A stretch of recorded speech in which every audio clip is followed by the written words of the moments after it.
అనంతపురంలో CPI senior నేత రామకృష్ణ మీడియాతో మాట్లాడుతున్నారు. ఇప్పుడు ఆ లైవ్ చూద్దాం. నరేంద్ర మోడీకి జీ హుజూర్ అంటా ఉన్నారు. ఇక్కడేమో నేను సింహం అంటే నేను పులి అంటారు. కానీ అదేమో కానీ పాపం మన తెలుగు సింహాలు ఢిల్లీకి పోతేనే పిల్లులు అయిపోతున్నాయి. మోడీ గారి దగ్గర అక్కడొకరు ఇక్కడొకరు కింద కూర్చుంటారు. ఆయన కుర్చీలో కూర్చుంటే వీళ్ళపై కింద కూర్చుంటున్నారు అక్కడ ఇక్కడ. మరి నిజంగా తెలుగు ప్రజల ఆత్మగౌరవాన్ని పౌరుషాన్ని ఢిల్లీ నగర వీధుల్లో మోడీకి తాకట్టు పెడతా ఉన్నారు. ఇవాళ తెలుగుదేశం పార్టీలో 90% మంది నాయకులు కార్యకర్తలు అందరూ కూడా ఈ బీజేపీకి దూరంగా ఉండాలంటా ఉన్నారు.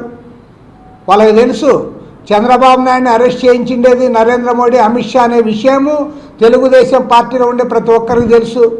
చంద్రబాబు నాయుడికి తెలుసు, జనసేన అధినేత పవన్ కళ్యాణ్కి తెలుసు.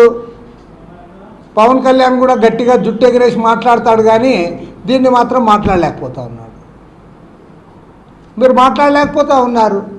పైగా మీరు మాట్లాడలేకపోగా అదే రాజకీయం అన్నట్లు అందరు నమ్మిస్తూ ఉన్నారు. నేను అడుగుతా ఉన్నా, మీ అధికారం కోసం మీ పదవుల కోసం ఈ రకంగా లొంగి ఉండడం బానిసత్వం అవసరమా అని నేను అడుగుతా ఉన్నా.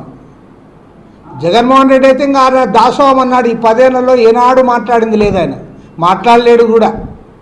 ఈ రాష్ట్రానికి ఒక దౌర్భాగ్యం జగన్మోహన్ రెడ్డి లాంటి ఒక చేతగాని దద్దమ్మ ఈ రాష్ట్రానికి ముఖ్యమంత్రిగా ఉండడం. నువ్వు 2019లో ఏం చెప్పినావా? నాకు ఎమ్మెల్యేలే కాదు ఎంపీలు గెలిపించండి, కేంద్రంలో ఎవరున్నా సరే మెడలు వంచుతా, రాష్ట్రానికి ప్రత్యేక హోదా సాధిస్తానన్నావు. మరి 5 ఏళ్ళు ఎన్నడన్నా మాట్లాడావా? నువ్వు ఒకసారైనా అడిగావా? చివరికి ఆ విశాఖ ఉక్కు ఫ్యాక్టరీ ప్రైవేట్ పరం చేస్తా ఉంటే కూడా మాట్లాడలేవు. ఇలాంటి చేతగాని దద్దమ్మలు ఈ రాష్ట్రానికి అవసరమని నేను అడుగుతా ఉన్నా. కాబట్టి ప్రజలు ఆలోచించాలి. రాజకీయం అంటే మీ స్వేచ్ఛగా మాట్లాడగలగాలి, ధైర్యంగా పోరాడగలగాలి, మన రాష్ట్రం కోసం ప్రజల కోసం గొంతెత్తాలి. అంతేగాని ఢిల్లీ పెద్దలకు జీ హుజూర్ అనడానికి రాజకీయం అవసరమని నేను అడుగుతా ఉన్నా. తెలుగు ప్రజల పౌరుషాన్నంతా కూడా మీరు గాల్లో కలుపుతూ ఉన్నారు.